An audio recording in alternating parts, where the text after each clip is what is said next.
the right track. It seems to me we should have been there long before now.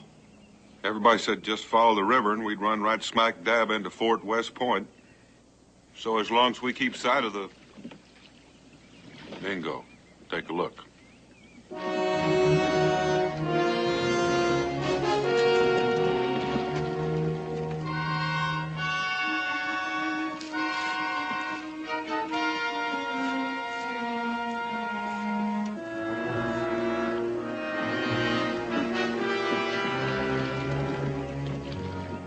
Maybe I misunderstood what we were told in Philadelphia, but I was under the impression that this territory was held by the Americans. You'll have no trouble getting from here to Fort West Point, gentlemen. There are no British soldiers on the west bank of the Hudson. I'm glad to know you heard the same thing I did, although it seems that someone might have been mistaken. It does seem that way. Captain, have your men bring the boats ashore and hide them. Establish your camp in that heavy growth of timber.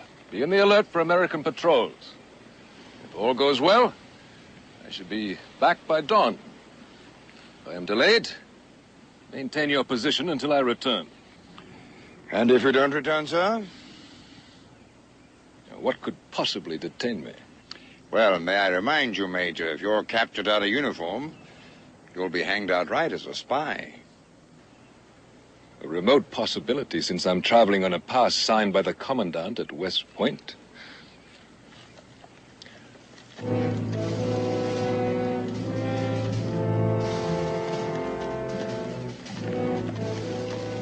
As you can see, Captain, everything is going as we planned. My negotiations are successful. The rebellion will be ended in a month. Ah. What do you make of that? A civilian being put ashore by a large escort of British soldiers. I don't know, Mingo. Sir. I hope I haven't kept you waiting. No, sir, I've just this moment gotten here. The rendezvous has been arranged? Yes, sir, we should be there by dark. Let's be off. Now, carry on. Yes, sir. And good luck, sir. Thank you, Captain.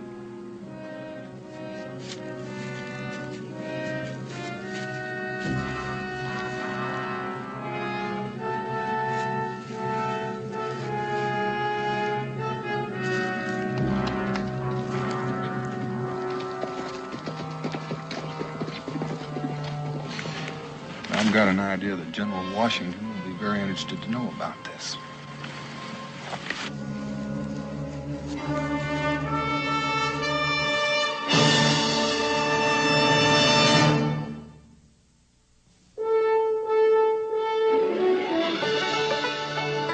Daniel Boone, what a doer, what a dream come a brewer, what Daniel Boone. From his moonskin cap on the top of old Dan to the heel of his rawhide shoe, the rippin'est, roarin'est, fightin'est man the frontier ever knew. Daniel Boone was a man, yes, a big man, and he fought for America to make all Americans free. What a Boone, what a doer, what a dream come a truer was he.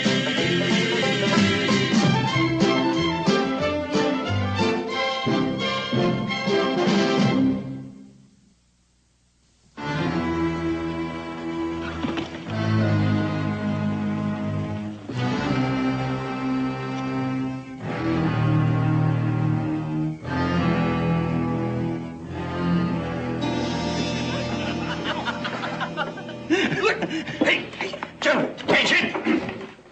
Carry on, men.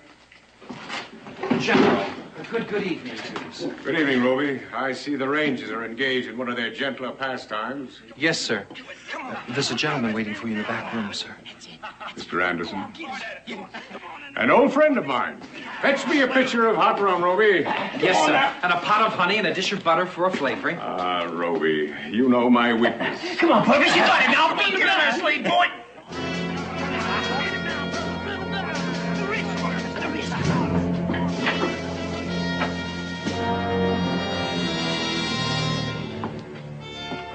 General Scott? Mr. Anderson. We meet at last. Would you care to join me for a brandy? Thank you.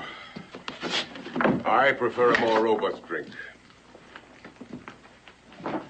think it was wise, General, to have planned this meeting in a roadside tavern? A business meeting in a public place?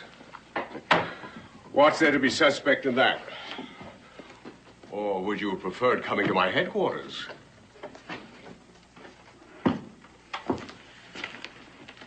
Ah, Roby. Thank you. Now, would you see to it that we're not disturbed? Yes, sir. And if there's something else you need, please let me know.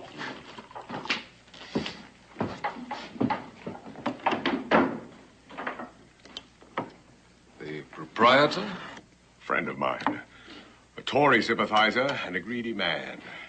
He's already bought and paid for. I accept your judgment, General. You'll excuse my nervousness, but this is my first experience as a spy. But it's my first experience as a traitor. Well, I must say, you have a most cold-blooded attitude about it. I'm a businessman, among other things. I have merchandise to sell. From your correspondence, I assume you're interested in buying. I'll listen to your term. 20,000 pounds, plus compensation for the property I stand to lose. You drive a hard bargain. On the contrary, I consider it extremely generous. As long as the Americans retain control of shipping on the Hudson River, Britain can't possibly win this war. Once they lose that control, the war will end within a matter of a few days. I'll grant you that. And so I sell you Fort West Point for the sum I have mentioned. 100 cannon, powder, shot, supplies, and a nation. And just how do you intend doing this? Is it a bargain? If I think your plans are feasible. Then listen very carefully. You do it again.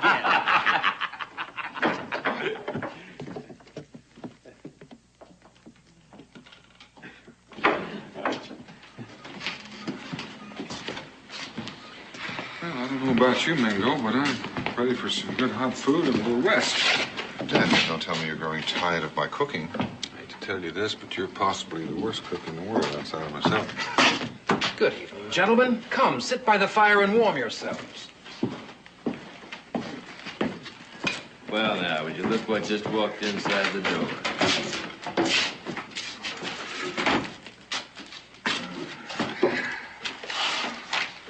First time I've sat down in 2 days. I take it you've traveled some distance. From Kentucky. A long way indeed. Now, what can I do for you, gentlemen? Well, for one thing, you can tell us how much further it is to Fort West Point. A little over 5 miles, but I'd advise against your traveling at night. There are thugs and highwaymen abroad, and if you're carrying anything of value... I don't think we've got anything of particular value, but we'd kind of like to keep what we've got. I think we'll stay overnight if you can provide us with lodging. As good as any in New York. $1 for the two of you for room and supper. Sounds fair enough. Perhaps you'd like a hot rum while I get the food. Like a hot rod? That sounds good, too. Then make yourselves at home. I'll be with you in just a moment. Purvis, what are you fixing to do? I'm fixing to extend a personal welcome to that strange Indian who's come amongst us. Well, now, my, aren't you a wonderful man, even though you can't arm wrestle? I'll go with you.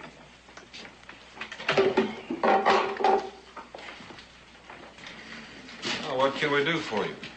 We got this rule that says any Indian comes in here has got to stand a round of drinks. A quaint local custom, I presume. Well, no. The fact is, I just now made it up. Well, why don't you just unmake it and go back over there and sit down with your friends? Mister, I can see you're going to try my patience.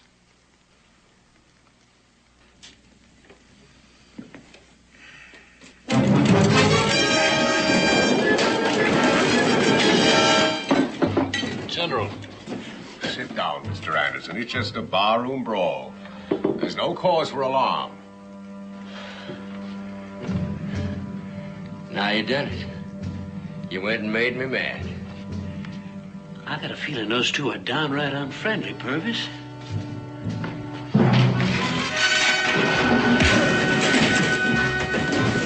Please, can't you do something? Now, landlord, don't you fret.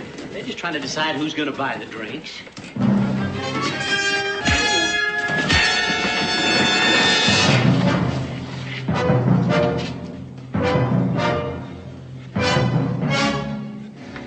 About that rule that the Indian always buys the drinks? Well, I got that a little backwards. What I meant to say was, any Indian comes in here, I got to buy the drinks. Because his being here shows his courage, and I'm a man who appreciates courage. Stranger, you just knocked me further than I've ever been knocked before, and I got to admire you for it. There you have the strategy I planned. You find it feasible? I find no major flaws in it, except for one detail. What's that? The iron chain and log boom you have stretched across the river to stop navigation. One link in that chain has already been removed. Sail your ships upriver. It's an easy task to separate the boom.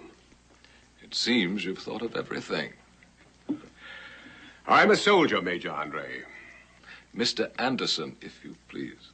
I beg your pardon, Mr. Anderson. As I said, I'm a soldier, and as such, I do not commit myself without first planning my campaign. Oh, how can I be sure that this campaign of yours is not a clever ruse to draw Sir Henry Clinton and his army into a trap? As I have explained in our previous correspondence, I am disenchanted with the acts of Congress, violently opposed to our French alliance. I am also in desperate need of money. I consider those sufficient reasons for transferring my loyalty to the Crown, if I can be assured of my personal safety and adequate indemnification for my property. And I see no reason why my word should be questioned. If you'll forgive me, you are presently engaged in violating your oath of loyalty to your country. The word of a traitor must always be suspect. I suppose you're aware that I could have you arrested and hanged as a spy.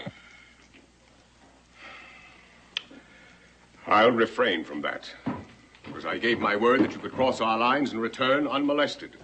The word is still good, but I can see we have no further business to discuss. Sit down, General. You've left your rum unfinished. I apologize for my remark. But I must be positive about your attitude. Sir Henry would surely have my hide if I were to fumble such an opportunity. Very well. It seems we've discussed everything except the time. Or had you taken that into consideration yet? Today is the 21st of September, allowing 1 day for your return and 2 days for Sir Henry to bring his army north. West Point should be in British hands by the 26th. So soon? There's a reason for the urgency. General Washington left for Hartford this morning to be gone a week. It must be done during his absence or not done at all. I'll tell Sir Henry.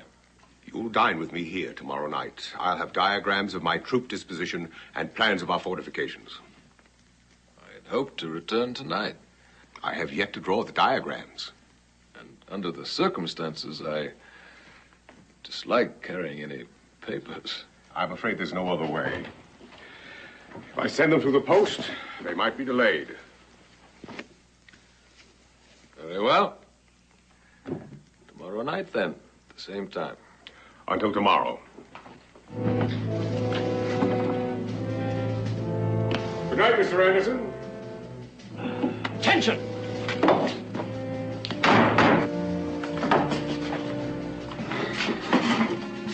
What's been going on here, landlord? Slight misunderstanding, sir, but it's all been taken care of now. If there's been any damage, bill them for it. I'll see to it that you're paid. Yes, sir. All right, back to the post, or I'll have every mother's son of you in irons.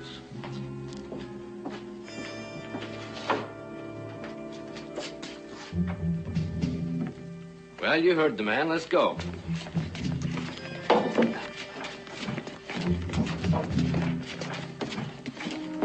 Landlord? I find I'll be staying over after all. If you have a room available. Yes, sir. Right this way.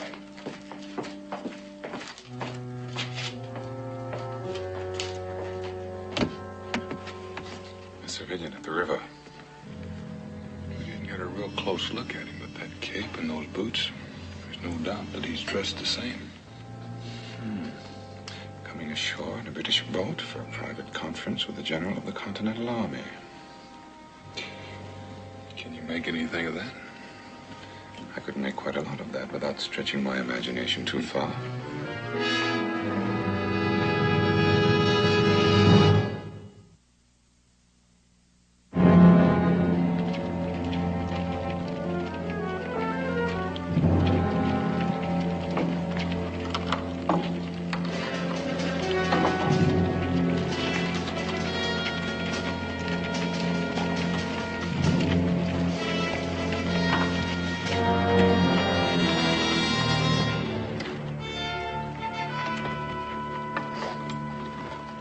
I take it that you both come to volunteer. Volunteer? I just came to see General Washington. Well, you got a long ride ahead of you. He left for Connecticut yesterday. Do you have any particular business with him? All I know is that he sent for me. Is your name Boone? That's right. Well, we've been waiting on you. Name's Tad Arlen. It's my friend Mingo. Mingo, howdy. It's a pleasure indeed.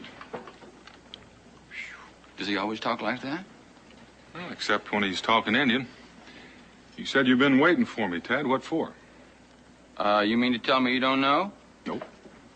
Well, I could tell you, but I reckon I ought to leave that up to General Scott. General Scott?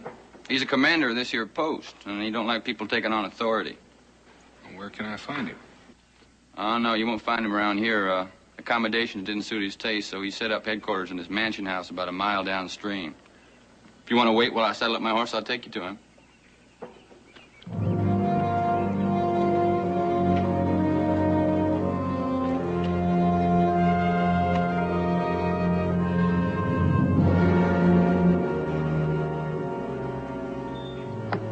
The British are presently involved in a major attempt to cut the colonies in two. We are informed that Major Guy Carleton, with 600 soldiers and 200 Indians, is advancing down the shores of Lake Champlain in the direction of Schenectady and Albany. Sir John Johnson, with 600 regulars, has been joined by Brant, with 600 Indians, at Unadilla. This force will sweep toward the frontiers at the headwaters of the Schoharie. Now, our troops in this area are numerically inadequate to cope with such an overwhelming force. And it is General Washington's intent to create a diversionary action to relieve the pressure. In order to do this, he hopes to form a company of volunteers, 150 strong, all woodsmen and experienced Indian fighters. Now, this force will move west along the Mohawk, destroying the Indian villages. You, Mr. Boone, have been selected as their captain. Are there any questions? When is all this supposed to get underway? Oh, as soon as the men can be assembled and equipped. How many men do you have today? Well, they've been straggling in by ones and twos. How many would you say, Sergeant? Oh, I'd say about 20, including myself, sir. I'm afraid the response has not been as enthusiastic as General Washington anticipated. It's quite possible that you made a long and arduous trip, all for nothing. At any rate, nothing can be done until the General returns. When is that? Hopefully, within a week. However, that depends on how things are progressing toward the east. And now, if there are no further questions... Oh, I almost forgot, General. Yes, Mr. Boone. Mingo and I saw some British soldiers coming ashore 10, 12 miles down the river. British troops on the west side of the river? I'll have it investigated, Mr. Boone. They had a civilian with them. Oh, that would explain it, then. Undoubtedly a mail courier. They're permitted to go back and forth under a flag of truce. You ought to know, General. You were with that man in that tavern down the road last night. Oh, you mean Mr. Anderson. A merchant from New York. I did business with him in Philadelphia. A merchant with a military escort. A privileged character, Mr. Boone. He has dealings with both sides. It's not at all unusual. Just thought I'd mention it.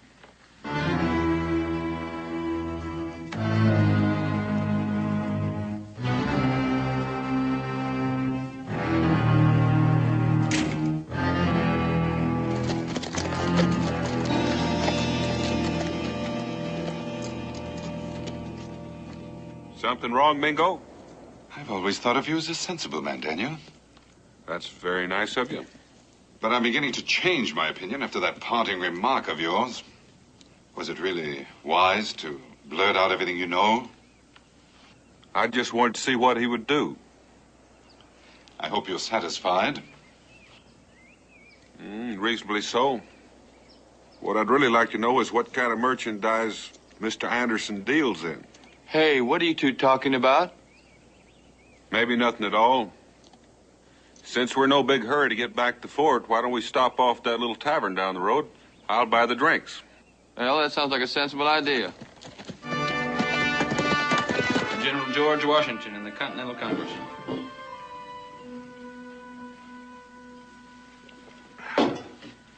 How long have you been around here, Ted? About a month now. I only live a little way upriver, so I reckon I was just about the first one to get the word. What do you know about this General Scott? Oh, about what everybody else knows, I guess. How much is that? Mingo and I are from the back country, and we're not too well informed. Well, folks say he's married to this girl from Philadelphia. Come from a real rich family. Couldn't get along on what a general gets paid, so... Starts to get more and more in debt. That's right. I even heard he misused Army funds. If it hadn't been for General Washington, they'd have busted him clean out of the Army. Is he still married to this woman? Yeah. I've seen her a couple times when she come up from Philadelphia. She's a real good-looking girl. Well, I reckon that explains it, then. Explains what? Well, I was just wondering what it'd take for a man to start dealing with the British. General Scott? It's beginning to look that way. Well, I admit I don't care much for him, but I'd hate to believe that about him. You best begin to prepare yourself. Sergeant Arlen? Corporal, what are you doing around here? Looking for you. Well, I'm never very hard to find. What do you want me for? I'm taking you back to the fort, all three of you. Well, do you mind telling me what this is all about, Corporal? General Scott's orders. All personnel are to report immediately and be confined to the post until further notice. Well, I don't suppose this would apply to Mingo and I. We're not signed up for anything. It applies to you, so just get on your feet and let's get going. What would happen if Mingo and I said we didn't want to go?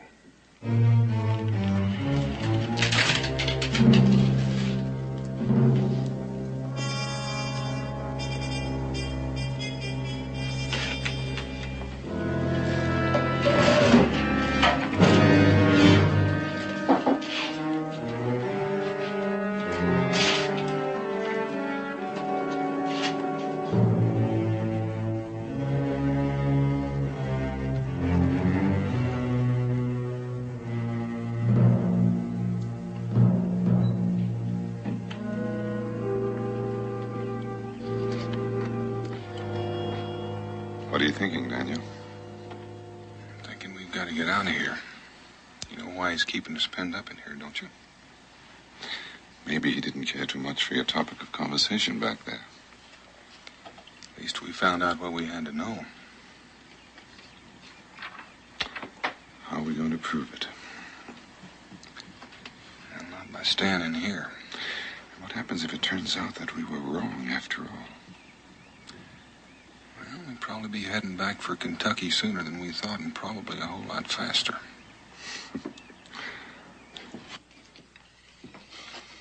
Purvis, I think you're bluffing. I'll call you. Ed, what can I do for you, Captain?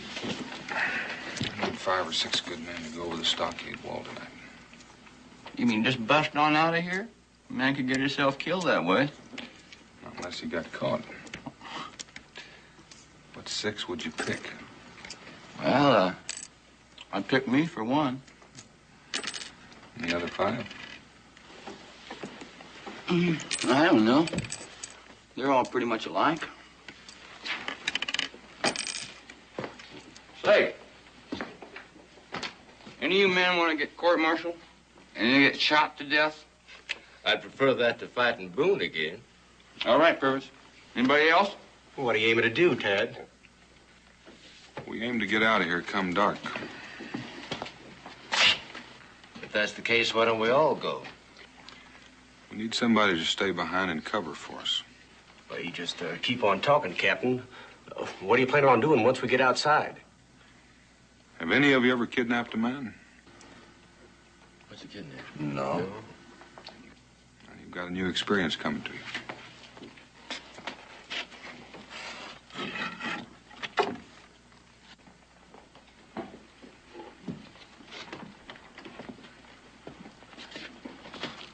Are you fixing on stealing the general? Not until I have proof of what I think. Right now, I'm fixing to take out after a Mr. Anderson.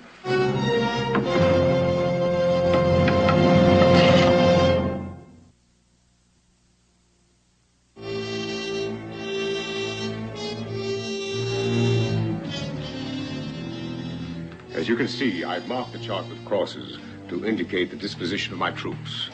No one group will include more than a dozen men. Their capture should present no problem. Now, once they're prisoners, you can gain access to the fort itself by appearing at the gates in Continental uniforms. I'll make sure the garrison is a small one. Now, this is a detailed diagram of the fort itself, showing gun emplacement, powder magazines, storerooms for supplies. Do you have any questions? I think not. Then that brings us to the small matter of money. 5,000 pounds. The rest to be delivered when the fortress is secured. I believe that was our agreement. Yes, that's quite correct.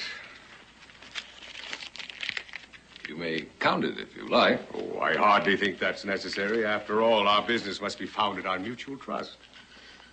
Your health, sir. His Majesty the King.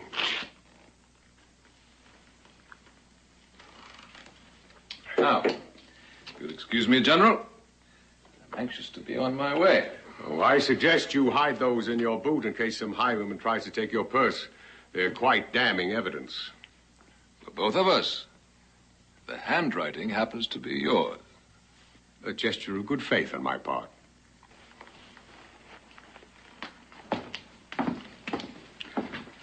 Good night, Mr. Anderson. If all goes well, I'll see you on the 26th. Good night, General.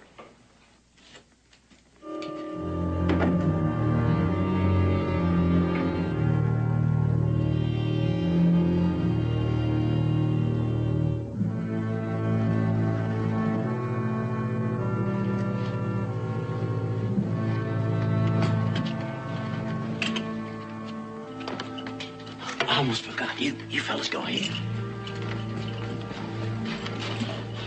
Come on again. I won fair and square, you know. It's a good game, too.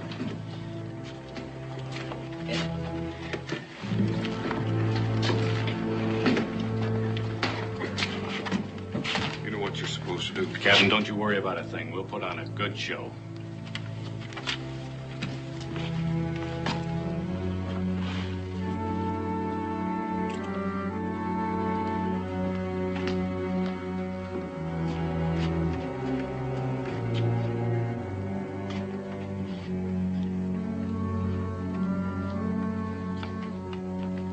Now, who's going to hit who?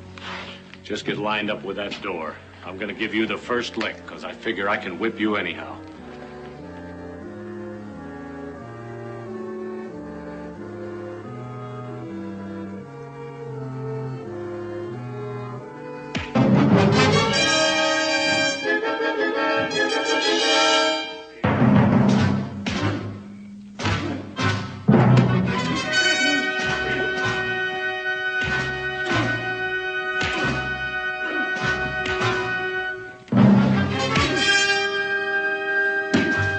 Corporal of the guard!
Get up! Attention! Burke? Yes, sir? What's the meaning of all this? All this what, sir? All this brawling. What are you men fighting about? Fighting, sir? We weren't fighting, Lieutenant. Just practicing the art of hand-to-hand combat. I hear one more sound, I'll court-martial a lot of you. Now get back in the barracks. Yes, sir.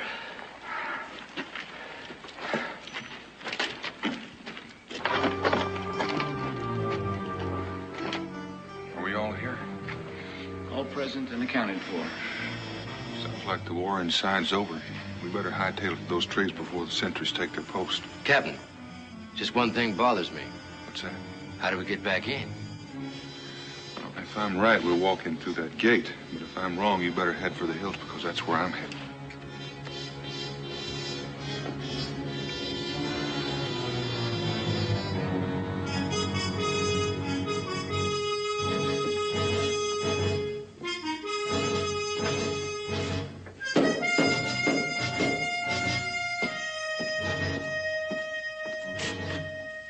Sorry, but I'm closed for the night. Well, this may come as a surprise to you, Mr. Rowley, but you just opened up again. Come on in, boys. But I thought you were confined to quarters. The general changed his mind. Mr. Anderson, your guest, is he retired for the night? Mr. Anderson, oh, he's the New York merchant who was lodging here. Did you say he was lodging? Yes, he left shortly after dinner. He must be well on his way to New York town by now.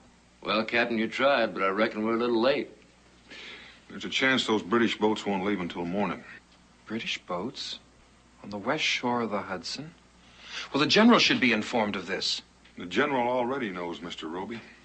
Do you have any horses? I have two, but they're both sorry mounts. Purvis, you and Tatum saddle the horses. Mingo, you'll ride with me. Noble, you and Slade keep an eye on Mr. Roby. He may not be mixed up in this, but we can't afford to take the chance. The rest of you can follow me on foot. Captain, you know it's 5 or 6 miles to Teller's Point. Now, that's a long way to walk. Wait a minute. I got an idea. There's a farmer living down the road with a wagon and a team. Now, that'd get us there a lot faster, wouldn't it? Do you think he'd lend them to you at this hour of the night? Well, Mingo, I was figuring he could be persuaded. Let's go.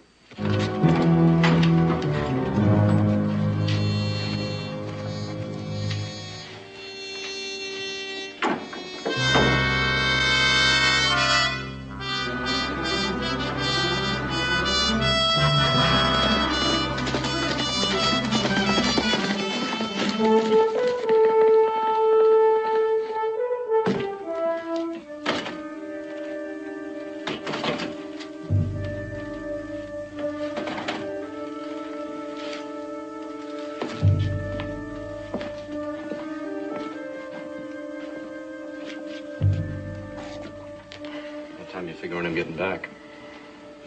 Depends on what kind of trouble I run into. If they ain't back for dawn, I'm heading out. I got no hankering to face a firing squad. The night's still long, gentlemen. Another drink or two might make it shorter. There'll be no charge, of course. Well, now that's what I call real hospitable, especially for a man that's being held a prisoner.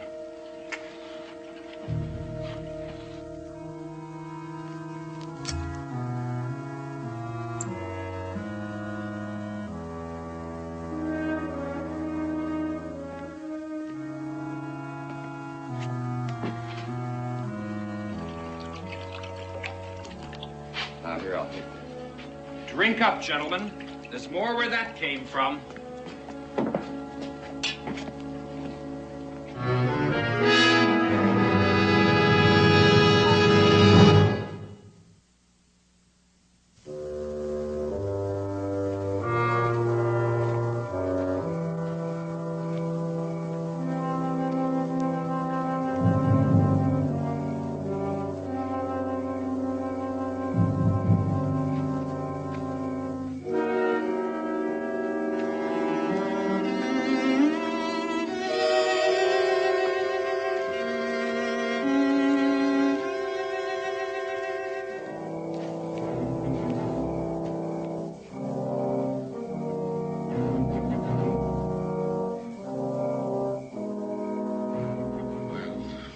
At least we know where he is.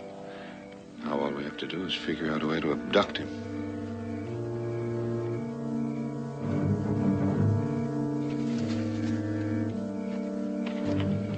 I'm sorry to keep you waiting, sir.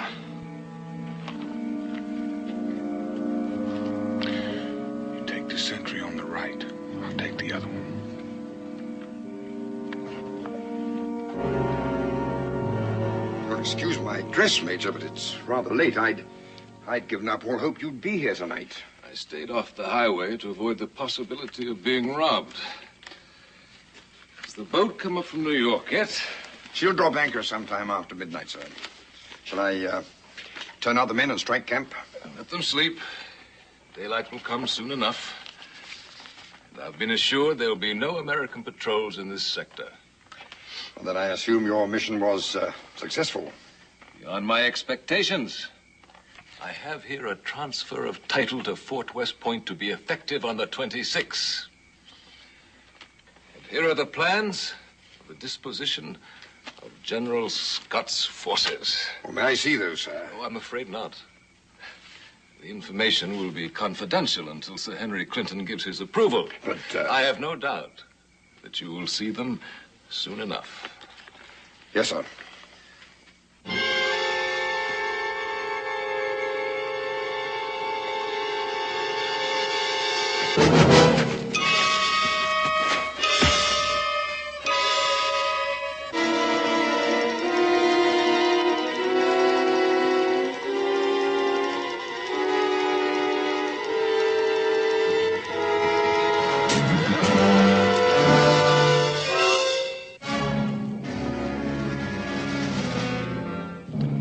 Are you sure General Scott can be trusted to carry out his end of the bargain? The handwriting is his warranty. If he fails, I'll see the plans fall into the proper hands, and he'll be hanged for treason. Yes, of course.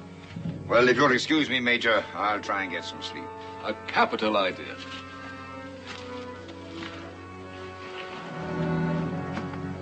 Beautiful night, Captain. Yes, indeed it is. No cooking fires tomorrow morning, Captain. Men will breakfast on the boat. Yes, sir. Good night, Major. Good night, Captain.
What goes on out here? Captain, over here! Guard!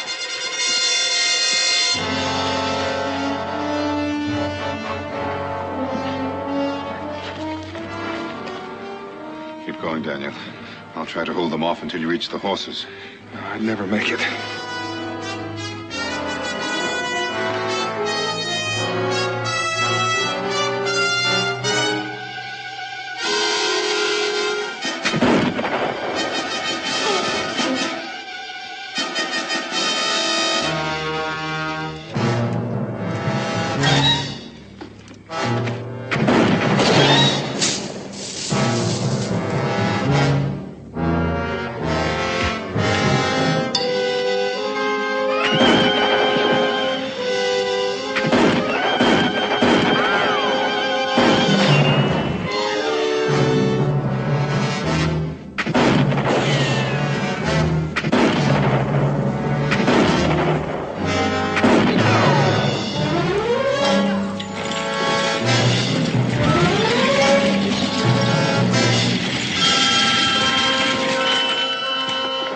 Judging from the sound of things, they didn't wait. Come on.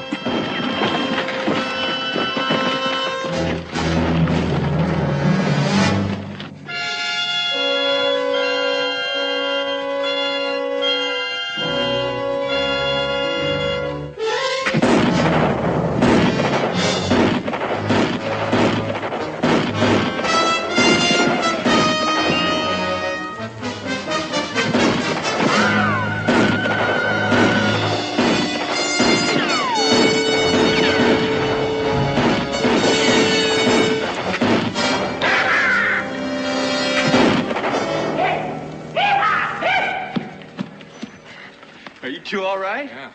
Well, the reinforcements arrived in time. Captain, you went and did it, didn't you? Ain't he a prize?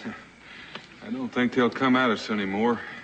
When they find him gone, they might change their mind. Let's get out of here. Gentlemen, it looks like you're going to have to carry Mr. Anderson.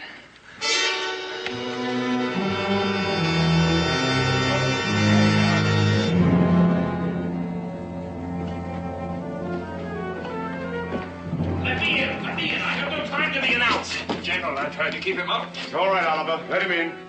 Yes.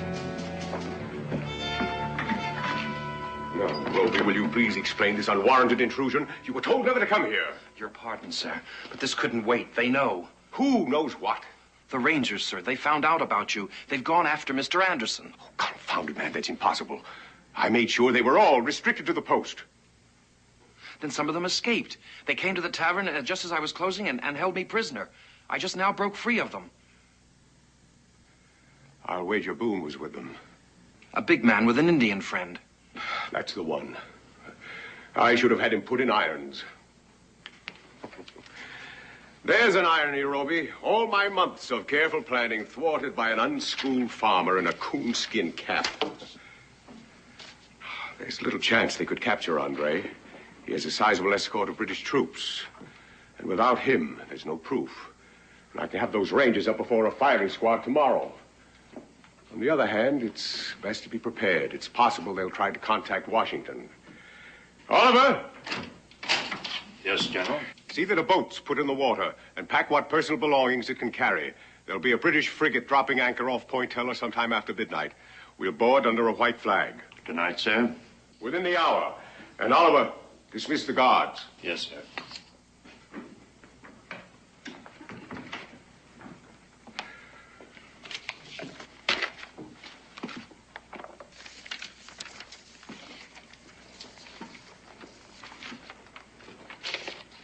General? Yes, Roby. I was wondering what's to become of me. I dare not return to my tavern. My coming here to warn you proves my guilt. Unfortunately, Roby, that can be a consequence when you start to dabble in intrigue. But you could take me with you. That was not part of our bargain. And I doubt if the British could find any use for your peculiar talents. Then I'll take my money on a horse. The Rangers borrowed mine. Money, Roby? What money? That's the penalty for failure. It seems that none of us will benefit financially. You're welcome to the horse. But you promised me £1,000. Contingent upon my being paid. I'm a poor man, Roby. Undoubtedly as destitute as you are. But you were paid £5,000 this very night by Major Andre. You were eavesdropping. A man must look after his own interest. I'll take the £1,000, or I'll see to it that you do not board that British ship. You're quite right, Roby. You deserve your pay.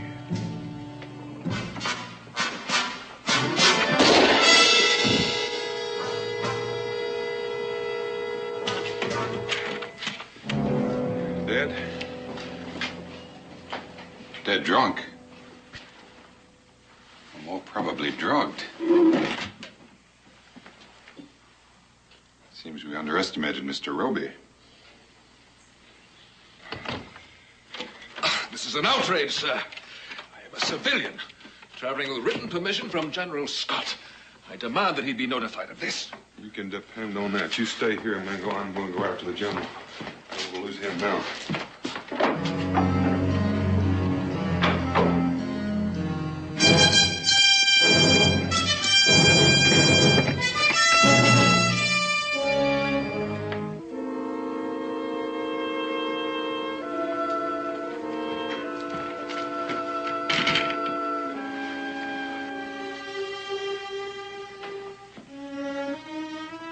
Roby, who did this to you? General. Where is he now? Boat. British. Waiting.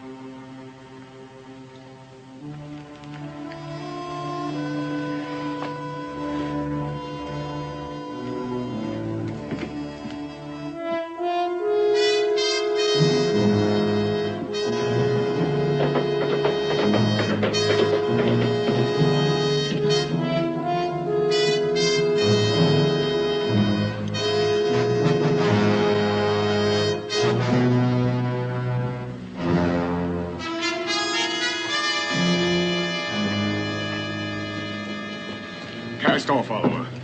I'm afraid our time is growing short.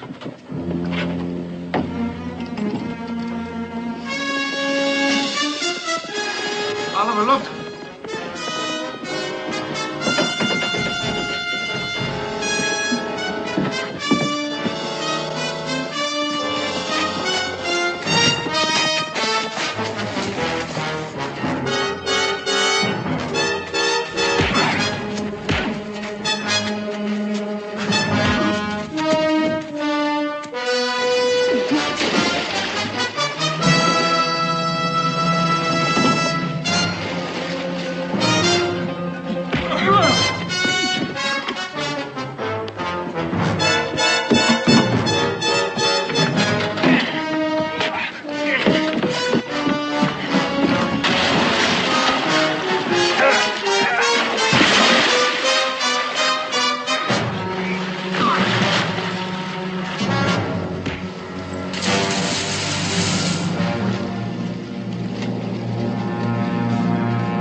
So you found these in Major Andre's boot?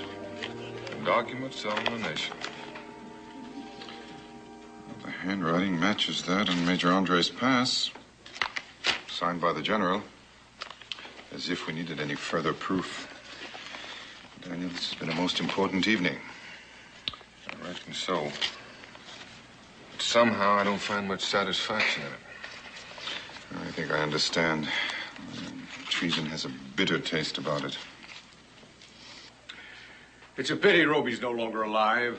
He made a most superior hot rum punch. I consider that remark in rather poor taste, General. Fortunes of war. Eat and drink. For tomorrow we die. Your health, Major. I hate to break up this free liquor party, but we've got to get back to the fort. Somebody's got to take the news to General Washington. Captain, you reckon they're going to let us back in? Oh, I think so, considering we have the general with us. Captain, you do me one little favor. When we go back in, put a gag on the general. He's liable to order them troops to shoot at us. You think I couldn't be trusted to hear them talk, implying that I'd stoop to treachery? Are you ready, General? I'm ready, Mr. Boone.